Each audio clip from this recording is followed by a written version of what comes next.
When you're down to nothing, God is up to something. There are moments in life when everything feels like it's slipping through your fingers, your strengths, your hope, your reason to keep going.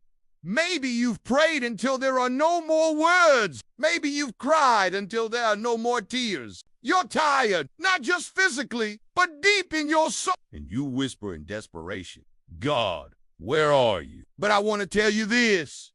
When you are down to nothing, God is up to something.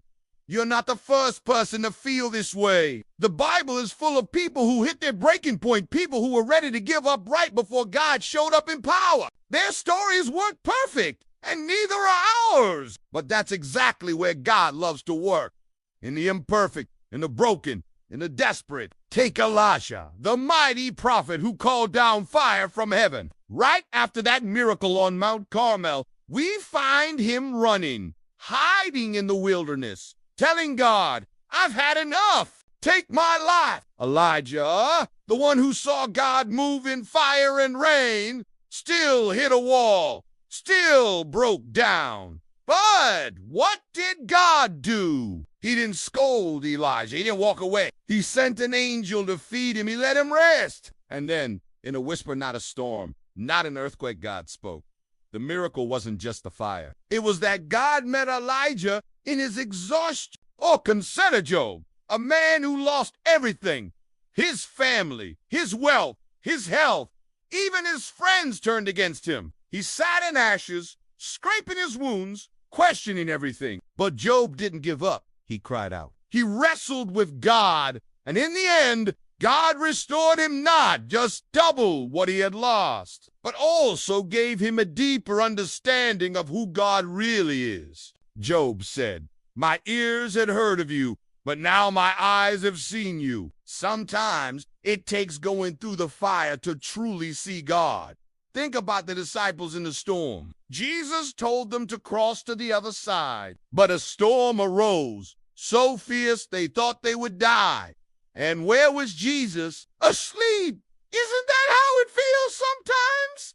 Like you're drowning and heaven is silent. But then Jesus stood up and spoke, peace, be still. And instantly the wind and waves obeyed. You see, Jesus didn't bring them into the storm to leave them there. He brought them through it so they would know his power over everything, even the chaos.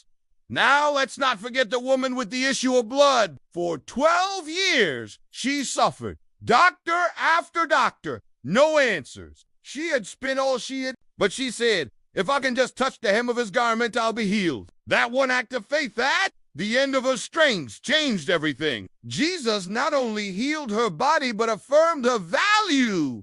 Daughter, your faith has made you well. It's in our lowest places, our quietest cries, that heaven draws nearest. Let me tell you, God specializes in impossible situations. When you feel like it's too late, too broken, too far, and that's where he does his best work. He's not intimidated by your pain. He's not distant in your struggle. He's not absent in your suffering.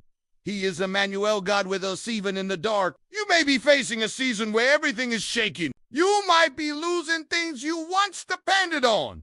Relationships, finances, opportunities, even your own sense of purpose. But let me remind you, sometimes God allows the shaking so that what is Hebrews 12:27 says, the removing of what can be shaken, that is, created things so that what cannot be shaken may remain. Maybe you're in a season where everything comfortable has been stripped away. That's not a punishment. That's a preparation. God is removing the temporary to establish the eternal. He's breaking what needs to be broken so he can rebuild something stronger. In John 11, Mary and Martha sent word to Jesus, Lord, the one you love is sick. They were talking about Lazarus, but Jesus didn't come right away. He waited, and by the time he got there, Lazarus had been dead for days. To everyone else, it was too late. But Jesus looked at the tomb and said, Lazarus, come out.